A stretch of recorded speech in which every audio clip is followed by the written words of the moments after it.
All right, well, let's talk about something that would be basically the end of the biblical view of truth, and that's relativism, roots and refutations. I want to talk about the Corduan and the Moreland material. Really, we've already been through the laws of logic, so let's go down to the challenge of relativism. There are different types of relativism. You can have moral relativism or epistemic relativism. Those are two broad categories. Epistemic relativism says that truth and rationality are completely relative to the individual or possibly to the group of language users. Moral relativism says that morality is relative to the individual or to the language users. Someone could be a moral relativist and not a full-fledged epistemic relativist. That is, they could say that the laws of science are objective and real and knowable, but morality is completely up for grabs. That's contingent and relative. Okay? But either way, this is bad news for the biblical concept of truth and revelation. Because, as I've mentioned, the biblical view is correspondence, factuality, and God has revealed moral truth, summarized in the Ten Commandments and expanded upon in the teachings of Jesus and Paul and so on. So we've got to deal with relativism if we're going to have any chance of defending the biblical worldview. So let me talk a little bit about the challenge of relativism. What relativism tries to do is really deny objective truth claims and deny that the law of non-contradiction. Interestingly, the law of non-contradiction can be called the law of contradiction. It's not because it contradicts itself. It's because it's two ways of saying the same thing, basically. That is, contradictory statements cannot both be true, and for truth to be truth, it has to be non-contradictory. You can just say the same thing in two ways. So you could say Christianity is true, another person can say Christianity is false, and they don't oppose each other. So if you're thinking about objective truth claims, you would have to deny the law of non-contradiction if they're both true. Or sex outside of marriage is all right for you, but it's not all right for me. Now, if you're talking about any objective moral claim, to say it's all right for one person and not for another, you'd have to deny the law of non-contradiction, which is deeply troublesome and problematic. But what a lot of people do is they say, no, I'm not really denying that per se. I'm just saying that it's my way, you see, or it's my style, or it's my approach, or it's my orientation. And there is no objective truth to it, period. I think that's the more common claim. Not claiming that objective truths contradict each other, so much as there are no objective truths to morality or religion. They're subjective, relative, contingent, right, and so on. So they may not be necessarily denying the law of non-contradiction. They may be. People can be irrational in all sorts of creative ways. So it makes truth relative to individuals or cultures. Let's talk a little bit about conceptual relativism and moral relativism. Conceptual relativism claims that concepts mean what you think they mean. So there's no connection really to your thought or your language to any external reality. Now, there may be an external reality out there, but you just can't know it through concepts or propositions. A proposition relates concepts in a declarative form. Okay? Now, how do you deal with a conceptual relativist? You try to show them that they contradict themselves. So, when someone says something like, language cannot communicate truth about reality, you say, should I believe that? Are you sure about that? You're using language to communicate something about reality, namely that language cannot communicate truth about reality. Jim Sire once had a student say in one of his open meetings, language cannot communicate truth about reality. And Sire said, what? What? So the guy yelled it. And Sire said, what? What? And the guy yelled it again and then got frustrated and walked out. It didn't work. He didn't get the point. But do you see the point? You have to presuppose what you deny. You're making an affirmative claim about reality through language. That is, language does not relate or communicate truth about reality. There's a kind of tacit or implicit assertion in a lot of human language assertion about the facts, even if people deny it. Now, language does all kinds of other things. You ask questions, you give commands, you give emotive utterances, but there is an irreducible assertive core to language. I don't care what language it is. And that connects very clearly to the correspondence view of truth. So with conceptual relativism, I think you try to show people that they refute themselves. And if they try to communicate anything where you have to share thoughts between minds, they'd have to fail. Because I create my own reality, you create your own reality. Where do these realities meet if they're self-created by different people? Where's the common stock? Where's the commonality of concepts and of logic and so on that makes communication possible? See, this just does not work.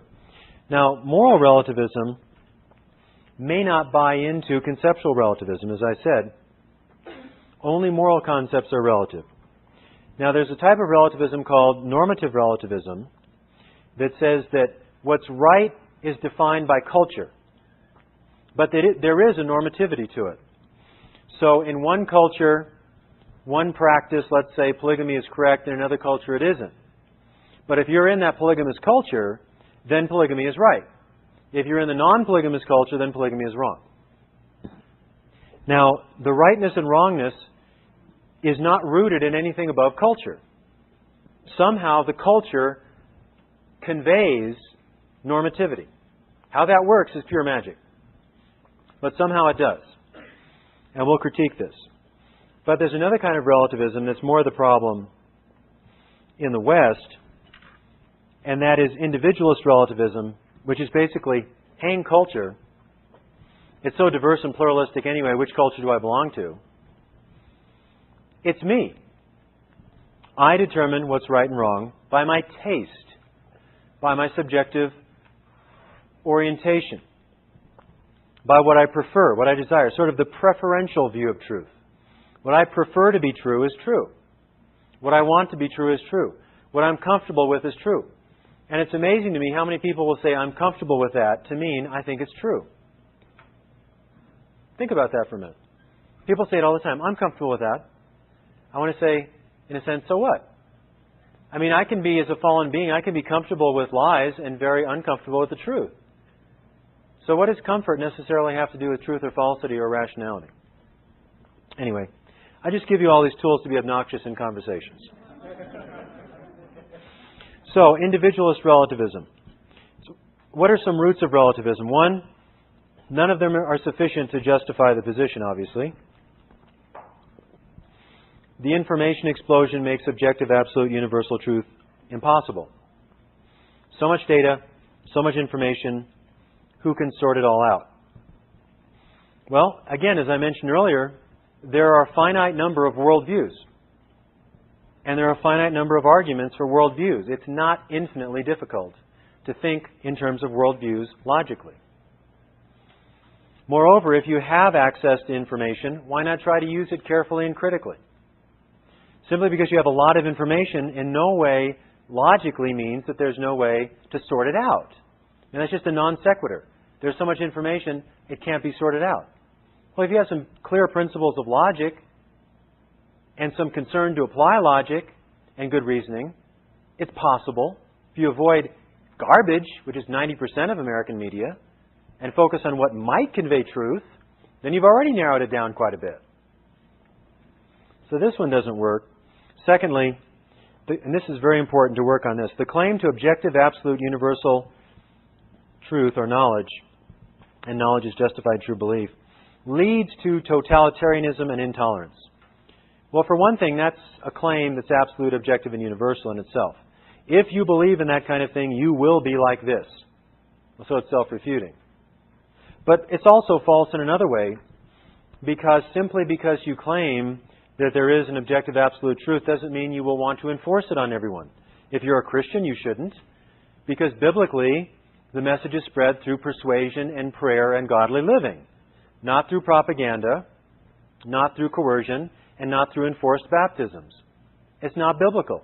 If anyone's ever done that, they've gone against the teachings of Jesus and the apostles. Islam is another matter. A very different matter. But simply having a meta-narrative or a worldview that holds to objective, absolute, universal truth does not ipso facto make you totalitarian or intolerant. Moreover, biblically, you can be intolerant of someone's worldview or big chunks of it and still tolerate the person.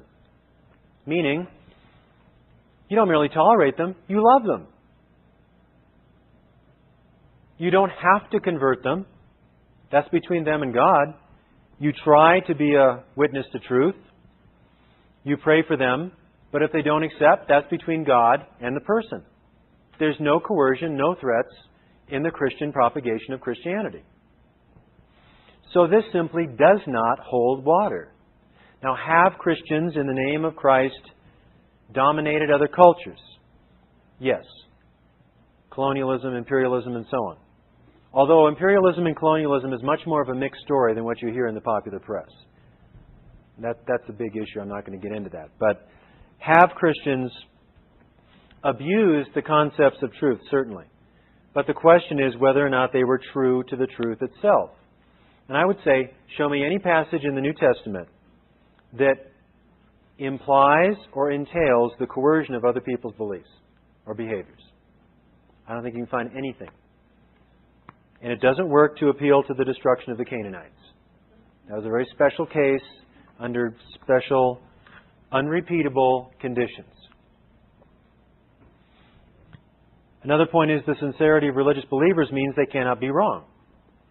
Now, Michelle, who's in class here today, was telling me she teaches at Denver Street School. She was saying she presented this idea recently to the students. And you said, basically, now if someone's convinced of their belief and they're sincere and they're a good person, that means their belief is right. And all your students said yes, right? Okay, and Michelle had something to say about that. And she did something I think was quite ingenious, that she tricked them. She gave them a statement from Osama bin Laden's manual of how to prepare for jihad. It's on the internet. It's been released. So, and then they read that, and then you told them what it was. And what did they respond then? They changed their mind. All right. I hope so. I hope so. You see, you have to be creative. And that's a very creative way to do it. But if you press people a little bit on this, this just does not hold up. See, some people are relativists, and they're just an inch thick relativist. Some people are soul deep relativists, and you hope those people don't get a lot of power and aspire to high office. But some people are inch deep relativists, and if you press them and push them, they can see this doesn't hold up very well. There's a comment? Yeah. Yeah, just because if you use an example that's really well known in the press, like Mm-hmm. very sincerely, Muslims don't know their beliefs. But the conclusion was that there's a spaceship on the other side of the hilltop comet. Mm-hmm. Most people won't hear that, of course, so. But the theory there resulted in their death. Well, you hope that that works, but sadly, back in '97 when that occurred, I was tracking the press on this, and I think I did 9 or 10 interviews with newspapers and radio stations on this. And what I was hearing from a lot of people was, well, that's how religion is. They make their choices. They were martyrs. That really ticked me off. I mean, that ticked me off so much I had to write an editorial in the Rocky Mountain News. They published it. I said, no, martyr is where you give your life for your faith, where someone kills you. It's a heavy philosophical concept. Suicide is where you take your own life. This was dealt with very early on in the history of the church. Augustine wrote on it, others wrote on it, and so on. But I found a lot of people saying, well, that's religion. People do anything in religion, and if it's their religion, it's okay for them. Some people even refuse to condemn Heaven's Gate as irrational because it was religion. And religion is purely personal, private, and subjective. One of the things I said in that editorial was that I think the spiritual immune system of America is broken down when we can't condemn this as the apotheosis of irrationality. I didn't use apotheosis, but you get the point, if you know what the word means. So, I think we can use counterexamples with people, but just the very idea that sincerity means that people are right is a wrong-headed idea. Now, when people are sincere in their beliefs, you need to respect their beliefs, no question. But it doesn't mean you necessarily hold their beliefs to be true or rational. There's a very big difference. See, what worries me, a lot of things worry me, but one of the things that worries me is that we so identify people with their beliefs that if we disagree with their belief, it's a hate crime. You're finding this on college campuses all over the country and in the popular media. If you disagree with someone, especially about their religion, it's akin to racism, hating them because of their skin color. And they're completely different categories. I mean, the whole American proposition, in many ways, is encapsulated in the First Amendment. Freedom of speech, freedom of religion, which means an open form of debate. That we can disagree about the things that matter most agreeably in civil society. That's part of the American proposition. But you need a disciplined life of intellectual virtue to pull that off. And we don't have that largely in our culture. We have people shouting at each other. We have people accusing each other of various things. Using image, using fake documents and so on. And that's just the way it works. There's a comment here I squelched. I'm sorry. Yeah. Can't a word like sincerity and belief have a certain limited power just because it's within the greater construct of God's creation?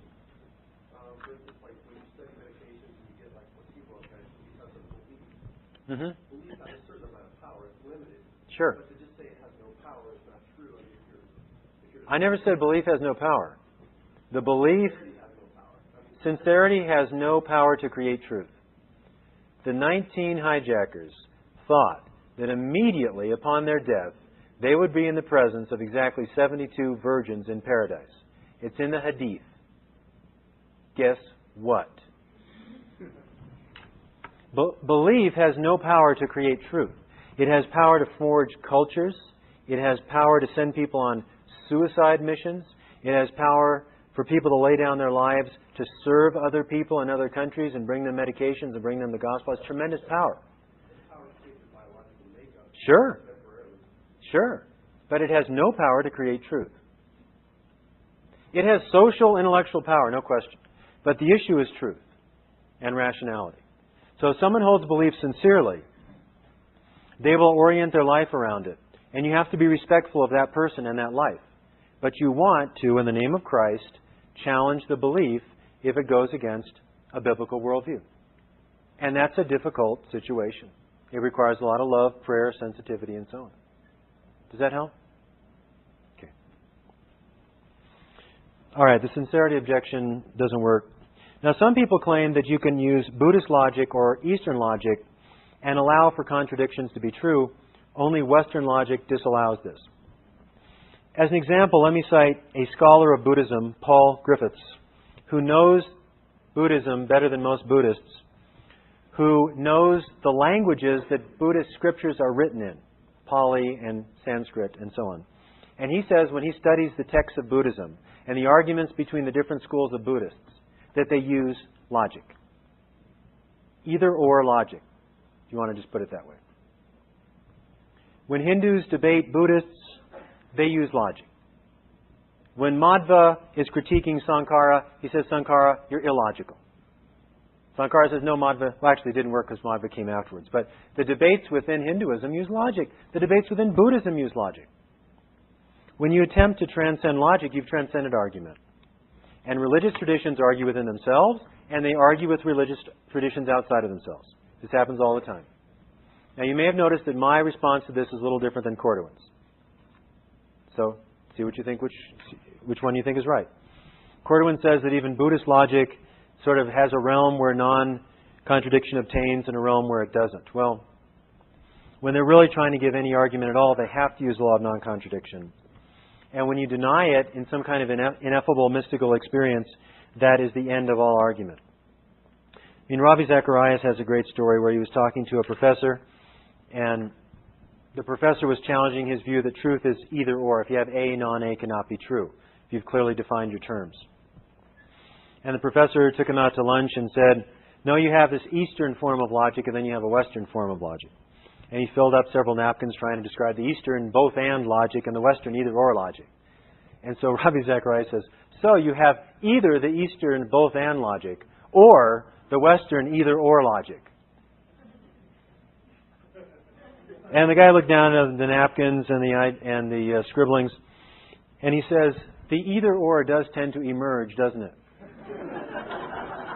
Yeah, it's there.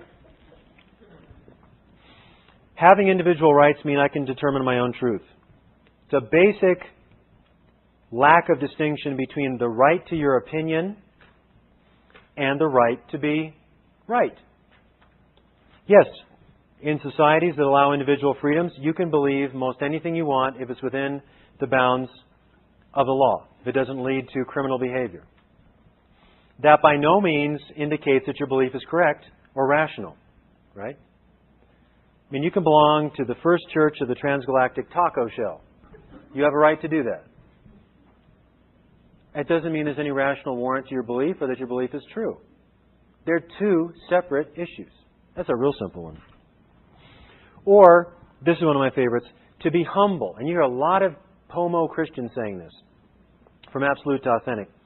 To be humble, you can't talk about absolute truth. You have to be open, negotiable. Everything's up for grabs. Basically relativistic. Otherwise, you're a dogmatic person. That is, tolerance, which is a virtue, requires relativism as a support. Now you tell me, what's wrong with that?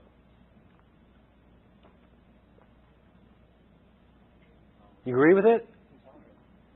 Well, it's intolerant of people who think they can communicate absolute truth. And people... Yeah, right. Many liberal colleges. Be tolerant of everything except the people who think they can communicate absolute truth, and you have to be intolerant of them. But there's another problem with this too. There are many problems with it. What's another one?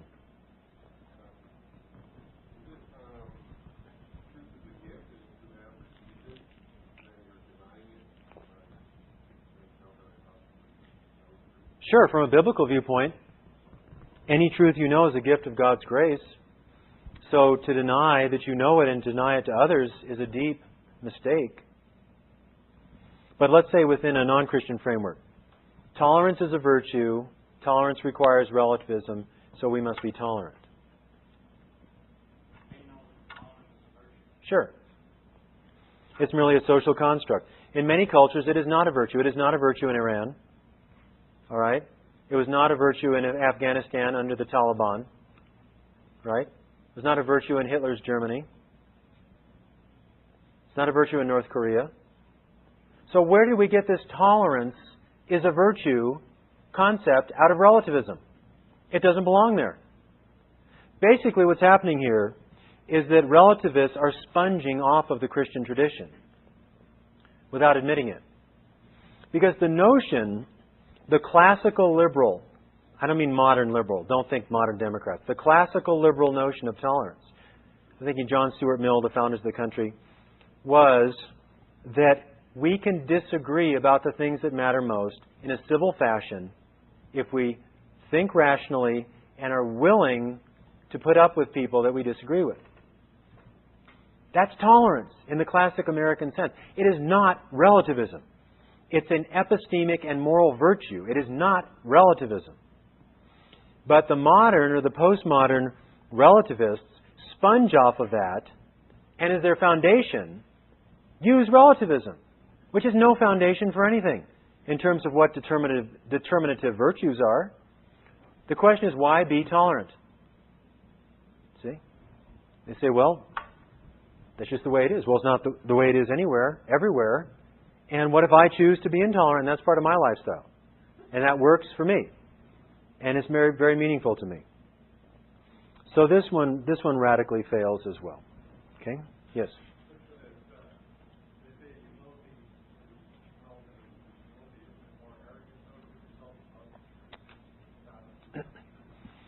Oh, sure. Sure. I mean, if you have any concept of truth at all, you have to be humble before truth. That is, if I'm wrong, I want to be shown wrong. And if you're wrong, would you want to be showed wrong? That's a humility before truth. It's like, if you can convince me. That is an argument. I mean, go back to Socrates. He had a lot of good things to say. The point of an argument is not for one person to win or the other person to win. It's for truth to win through rationality. That's the point of an argument. I think as Christians, we can adopt that. I mean, Jesus interacted with people through dialogue, through argument. Now, He was the embodiment of truth. We're not. But we still have access to it, and we can still use our minds to communicate it. You could just say to somebody, look, if you're wrong, wouldn't you want to know it? I would. Now, if right and wrong just means your opinion, then you can never be wrong, and you're always right. Pretty arrogant, I'd say. I am always right. because I'm an expert on what I believe, and what I believe is true for me. Next question. Try to learn anything with that kind of a posture. All right, let me just talk a little bit about Moreland. Skip to the section on Moreland on his argument against relativism. Now, you can say by relativism, you can mean simply a descriptive claim that different cultures have different moral perspectives. That is true in a limited sense. However, when you get to some pretty basic things about social and sexual mores, there's more agreement than you might think. C.S. Lewis deals with this in The Abolition of Man. And in the appendix to that book, he goes through ancient and modern civilization, quoting Egyptian religion, Christianity, the Bible, Hinduism, Confucius, Western philosophers, and he shows there's a basic agreement on what he calls the Tao, or the basic moral law. So even descriptively, there's not as much disagreement as some people claim. But there is disagreement. But even if there were massive disagreement, that would not entail relativism is true. It would simply mean there's massive disagreement about human values. What follows from that? Nothing. What follows from that is there's massive disagreement about human values. The question is whether people have properly identified the values. You can have massive disagreement on cosmology. It doesn't mean everyone's right. There are probably still some pre-modern people, some Aboriginal people, who believe the Earth rotates around the sun. They happen to be wrong. All right? They may think that what? Okay, yeah, I switched it around. They may be geocentric when they should be heliocentric. Okay? So I don't think I said it wrong. I have to check the tape. Anyway. I hate it when you think one thing and say another. I mean, language, where's our resident critiquer of everything I say about language? Yeah, language is fallible when you're me, that's for sure. So if you can get things wrong cosmologically, why can't you get things wrong morally? So descriptive relativism, well, that's interesting for anthropologists, but what about the deeper claim? Now, what about this idea that you should follow what your culture claims is true? All right? What's normative is what your culture claims is true. Well, which culture? If you're an Australian Aborigine, it's quite easy. If you're an American, it's not easy at all. This is an indeterminacy problem. All right, maybe you're an American, you have some religious affiliation, you might be going to college. Which culture becomes determinative? Because they may disagree. Let's say you come from a conservative evangelical church and you get involved in real rowdy sorority fraternity. You have some pretty different cultural values between your church and your sorority or fraternity. Which one becomes normative? What is your binding culture? It becomes very difficult to say, because you may belong to more than one culture. I mean, what is it that determines the morally relevant culture?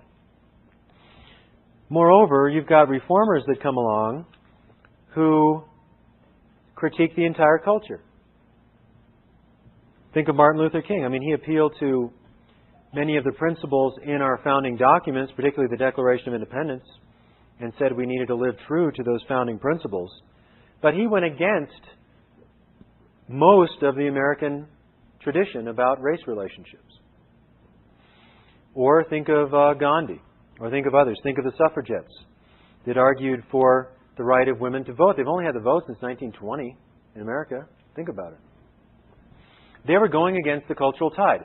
Now, how do you go against the cultural tide if you're a relativist? You can't.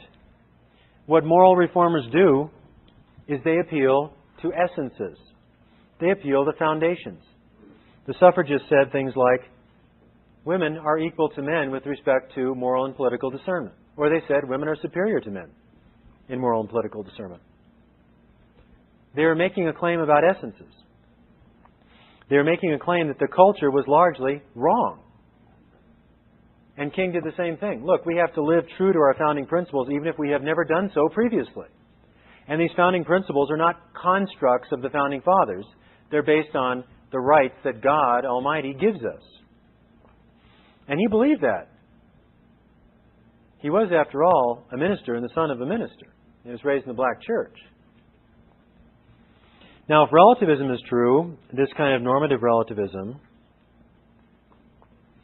then any reformer is in principle a deviant and should be squashed. Because the culture, assuming you can even determine what that is, defines what's right and wrong. So if King is in the minority, or Gandhi's in the minority, or the suffragettes are in the minority, they're wrong, period. Now that argument is called a reductio ad absurdum. You're reducing the argument to absurdity, because I think we know, at least at this point, that the suffragettes, that Gandhi, and Martin Luther King, were not wrong. They were arguing for what was right, even though it was unpopular, even though they had to stand against the tide. Now, when they stood against the tide, they could not enlist the tide to their services. They had to talk about transcendent moral principles. And interestingly, Gandhi did so on the basis largely of Christianity, not Hinduism, even though he never converted to Christianity. His idea of calling the untouchables God's children did not come from Hinduism. It came from Christianity. Very interesting. Moreover, some acts are clearly wrong, whatever society you're in. And we do have a knowledge, a basic knowledge, of some acts as clearly wrong. So when you're dealing with relativists, you can appeal to what's called a counterexample. A counterexample is an example that contradicts what your interlocutor thinks. So, well, right and wrong is a matter of subjective opinion, cultural construct. One person's terrorist, another person's freedom fighter. Well, you might want to introduce what happened in Russia 10 days ago. Really. So if people are that dedicated to the cause, it's right to capture a school and torment people for, 52 hours, something like that? Give them no food, no water, and then kill most of them. So that's right for them. And so for their people, they're freedom fighters. But maybe to someone else, they're a terrorist. But there's really no fact of the matter. So you try to pursue counterexamples. And what counterexamples work depends on the individual you're dealing with. So you have to be creative in the counterexamples that you use. You try to get to know the person. You find out what they value most highly. And then you think of a counterexample that cuts against that value. I did this with a student that took one of my classes almost 25 years ago, who said he was a nihilist. I said, okay, Matt, what if I told you that some thugs broke into your house, your parents' house last night, and for no reason whatsoever except to have fun, killed your parents? And I could tell by his expression he was shocked. He was stunned just by the very thought experiment. And then he kind of regrouped and got his nihilist clothes back on. And he said, I couldn't really condemn it as wrong. And I said, come on, Matt, your initial response of revulsion and being repulsed by the very thought was what you know to be true. So, counterexamples can be very useful. Now, given this theory also of normative relativism, one society could never blame another society for being morally wrong. If societies and cultures determine what's right and wrong, in principle, right? You already have the indeterminacy problem. Now, with some cultures you may not because they're more unified. There are basic cultural take-it-for-granted in some situations. But when nations go to war with each other, which sadly happens all too often, they go to war because they believe the other nation has done something objectively wrong. I mean, there would be no sense of justice in war or injustice in war if cultural relativism is correct, because the culture defines what is right and wrong. Now, that's another reductio ad absurdum argument. Now, cultures can be wrong in how they identify reasons for war. They can be wrong in waging war, certainly. But the very concept of a cross-cultural moral judgment is eliminated by normative relativism, which is simply counterintuitive. Go to something like World War II. Pick sides. Who is right? Whatever side you pick, you think one side was right and the other side was wrong, in broad terms. So, really, relativism has very little going for it epistemically or morally. Now, some things are relative. There's no question. People's taste in ice cream. People's taste in clothing. A lot of things, weather patterns, climates, and so on. It's different here than it is in Florida. Those kind of things are relative, but when you describe the truth claim clearly and carefully enough, you still have objective truth claims. It's true that I don't like licorice. So I don't like licorice anything, licorice ice cream or anything else. Licorice tea, well, it's pretty good for your throat. It's not so bad. Could probably stand some right now, but I don't really like it too much. Now, that is true, and it's either true or false. And it's true about my subjective state. But some people love licorice. So that's relative. Who likes licorice and who doesn't? But if you're careful enough, you can still particularize the claim in terms of what's subjectively the case, either true or false. So people might say, oh, come on, there's so many things that are relative, and they rattle off all these things. Then you have to redescribe what they rattled off and show that they're, too, making some kind of objective claim. But the claims we're making don't have to do with taste in ice cream. They have to do with the nature of God and the universe and the human condition. And we claim those things are not relative. Questions or comments on this? Yes? If you could address the concern I have about this, that it seems to me that normative relativism is highly illogical. If I didn't want to believe that there were absolute truths, there are absolute things that are telling me what's true, why would I want anyone but myself to come up with what's true? Why would I allow culture to tell me what's true? Well, you'd have no principle.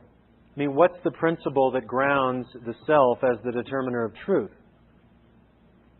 Besides sheer will. I mean, you're not a soul made in the image and likeness of God. You have no telos. You have no nature. You just appeared on the human scene for no reason, for no design. But now you are the ultimate arbiter of value. How did you get that? I think the old German philosopher Max Stirner got it exactly right. No one's ever heard of old Max. But he's probably the most consistent nihilist I've ever read. Wrote a book called The Ego and Its Own. And he said that the self is ultimately empty. It's like a vacuum. But it's a consuming vacuum. It wants to incorporate everything into itself, but it has no foundation for itself. He got it exactly right. Now, why did he write his book? Was he trying to convince other people this was the case? If so, on what basis? For what reason? Could it serve him? It might serve him, it might not, and so on. We might come back to Max Stirner, but really, what justifies this legislative capacity that the relativist has? Nothing. Nothing. You might want to point that out to people. Other comments or questions? Yes.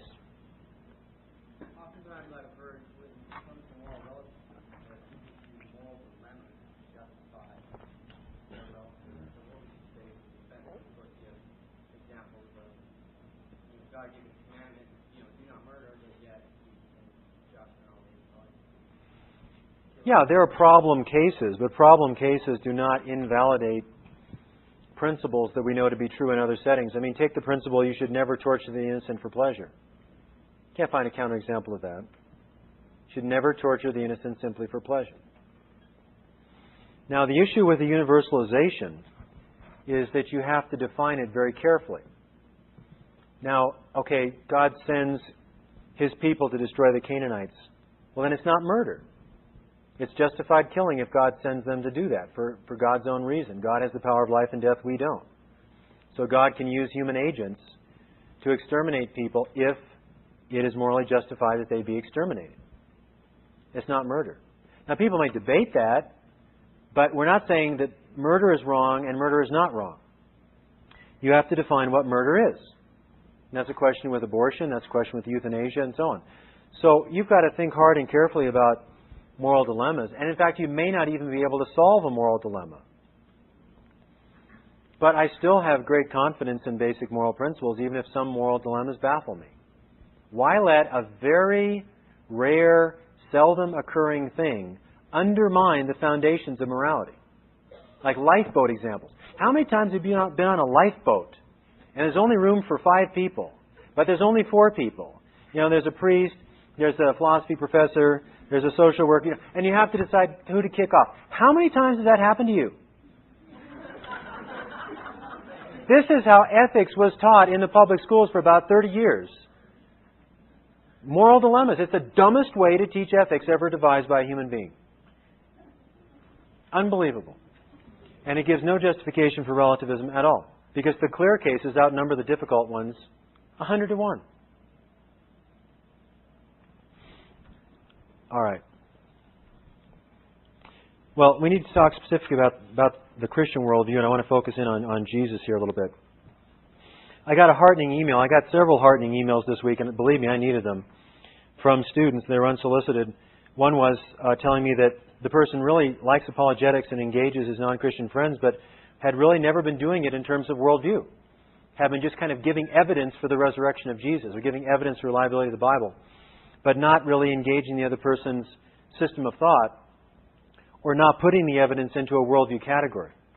You really need to do that to be effective apologetically. And sadly, some Christians don't think in these terms, but the way Sire puts it, to summarize him a little bit here, so worldview is a set of assumptions or presuppositions about the basic makeup of the world. Now, your worldview really defines how you think and how you act to a large degree. You can be inconsistent with your worldview to some degree, but what you take to be true will affect your actions, will affect your thinking, will affect your behavior. So I want to go through some of these basic propositions about what a worldview is, or a philosophy of life, or a conceptual orientation. God is infinite and personal. We're dealing with ultimate reality here, that category. So the first question is, what is your view of ultimate reality? And different worldviews will answer this differently. But the categories are neutral. I think the categories are just basic descriptive categories. They don't bias the issue to one worldview or another worldview.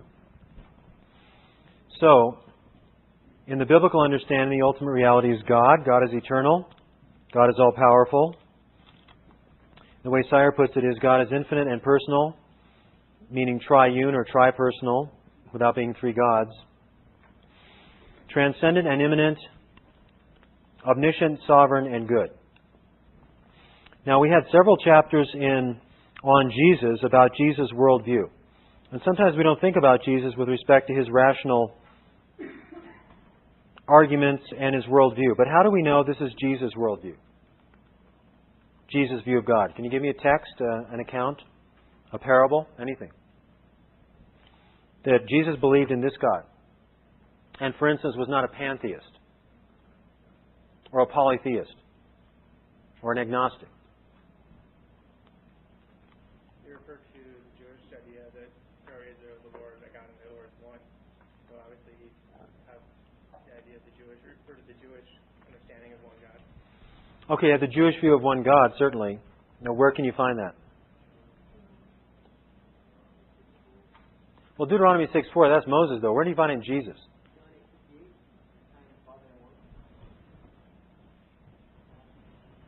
Well, I and the Father are one. You have the idea of the unity of Jesus with the Father, and the Father is a personal reference, so it's both about the Father and about Himself, certainly. And it's personal, I am. Oh, I and the Father are one. That's not John 8. John 8:58 is I am. Before Abraham was, I am. Yeah, he's calling Himself God in that passage. I and the Father are one means the personality of God. How about when you pray? Sorry. Okay, which is? Yeah, they may know Thee, the only true God. Great. There's one true God. And from the other teachings, you see Jesus means a personal, moral Lord of the universe. Now, the Trinity is implicit in some of the teachings of Jesus and implicit in the rest of the New Testament. It may not be explicit, but it's certainly there, especially in John 14, 15, 16, in the Great Commission, in the baptism, and other passages.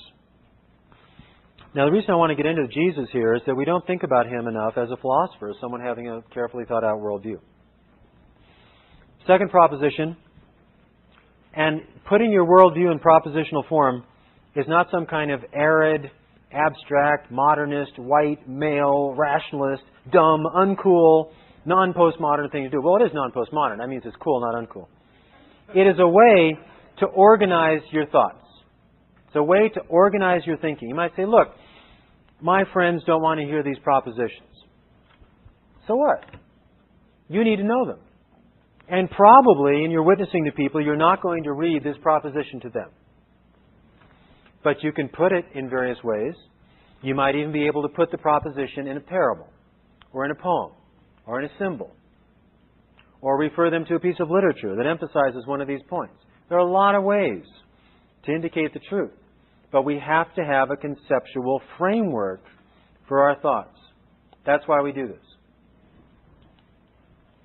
God created the cosmos ex nihilo, out of nothing, with a uniformity of cause and effect in an open system. Now, what does that mean? It means that the universe is orderly. It's created by an orderly, rational God. He brought it into existence out of nothing. But it's an open system, meaning that God can intervene. He can reveal Himself in actions and in statements and in His Son. And He can work miracles. And human beings contribute to the destiny of the universe. We're not in the category of a machine. We are responsible moral agents under the sovereignty of God.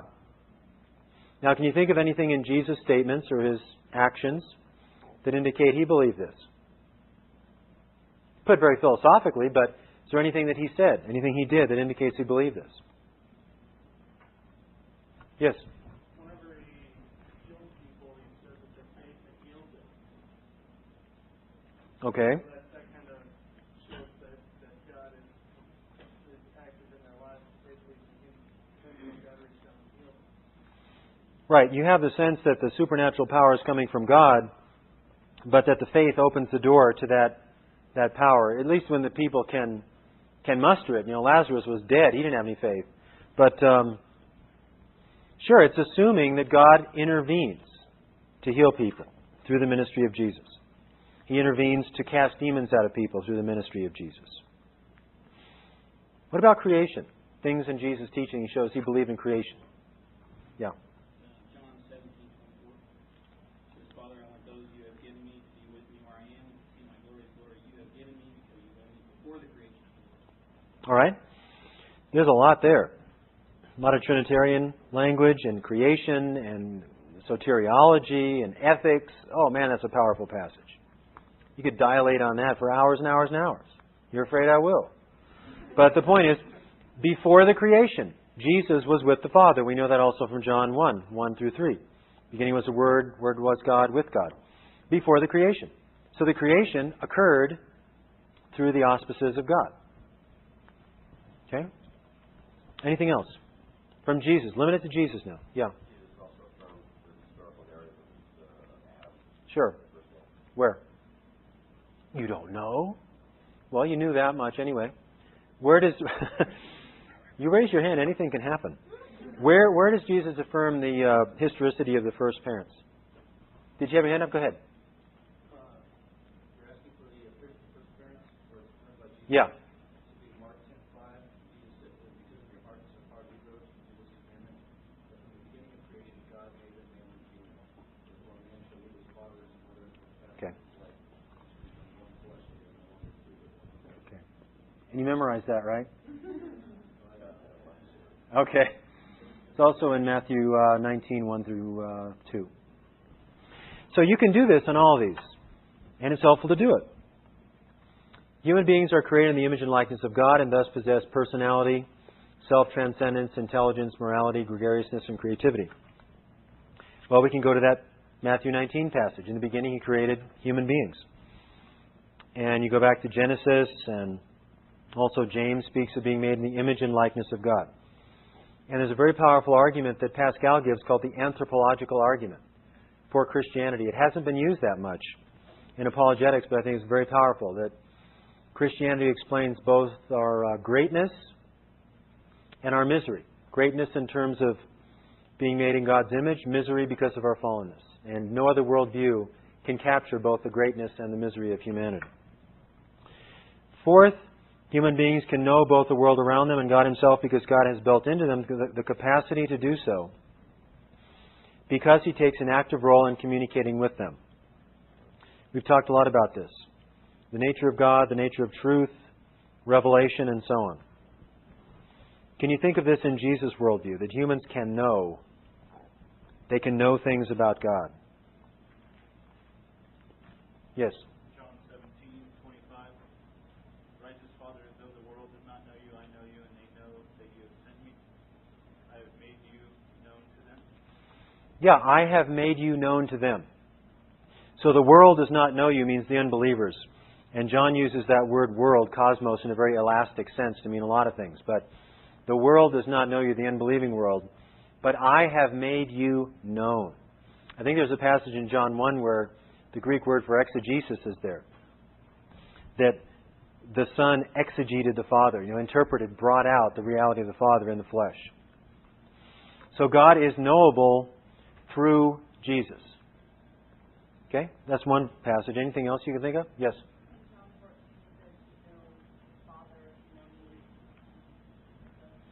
Right, same kind of construct, same kind of argument there. If you know me, you know the Father. The Father sent me, and so on. Anything else? Yeah, no, where is that found? Yeah, John 14, 15, 16 in there. The Spirit will lead you. I think it's 16. The Spirit of truth, which I think is John 16, 13 in there. Okay, 6. For each person, death is either the gate to life with God and His people, or the gate to eternal separation from the only thing that will ultimately fulfill human aspirations. Point 6. So, whoops, you're right. Created good, now fallen, can be redeemed through Christ. Yeah, there are 2 on anthropology there. We know all those texts, I hope, about the unique message and meaning of Jesus. But the thing is, if you just quote John 3:16 to somebody, or John 14:6 or something like that, and they don't have a biblical worldview, we talked about that last time, how few people have a biblical worldview, then it really doesn't mean much to them. It's just kind of a warm, happy thought. Oh, God loves me, and God did something in Jesus to show me how much He loves me, and it must be unconditional love, so God must love me just the way I am, and I don't have to change. That's really cool. Now, if you don't articulate a biblical worldview about creation, fall, redemption, consummation, you can use those 4 categories, people will not understand the salvation message. That's why the little booklets that we have, whether it's the 4 spiritual laws or whether it's the bridge illustration, unless you flesh that out with some deeper worldview considerations, people either won't get it or they'll think it's all pretty superficial. So we need to engage people about the great truths of redemption and try to figure out what they know and what they don't know, what their background is. And the whole idea of sinfulness, the whole idea of falling short of God's glory needs to be articulated. People are relativists. They have no sense of sin. It's that simple. If you're a relativist, you have no concept of sin. Now, do you have an intimation, an intuition of guilt? Yes. But can you conceptualize it properly as breaking the moral law in thought, word, and deed before a holy God? No. You try to suppress that.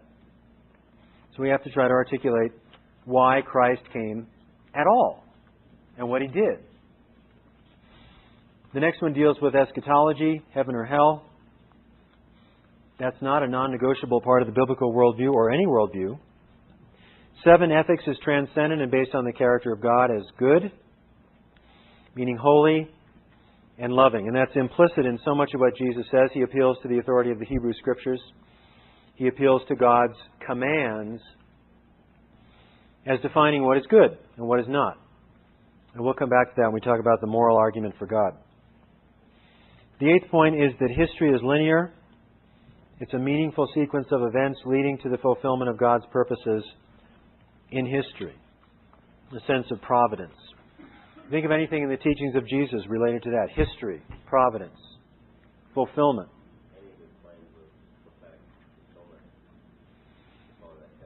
Right. Prophetic fulfillment claims. Can you think of any specifically? Okay. Yeah, what is going to come, the end of the age, warnings about the end of the age. About Matthew 25, 31 through 46, the sheep and the goats, the ultimate separation, heaven and hell. Yes.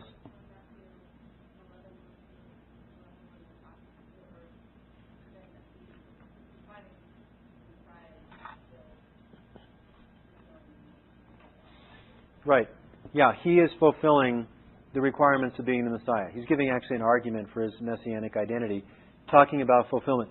History was moving in his direction.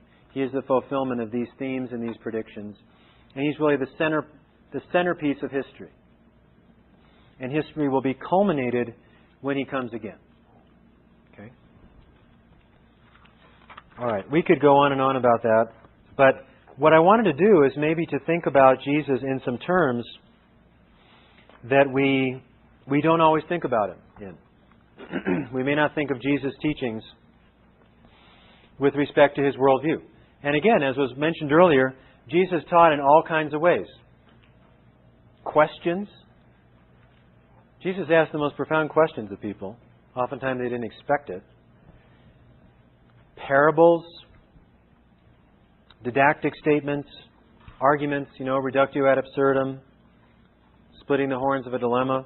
Just proclaiming things after he performed a miracle. He had all sorts of ways of communicating who he was and what he was doing. But it all fits within a worldview framework. He's not simply articulating ideas, he's perfectly living them out. But you can't live out an idea if you don't have one.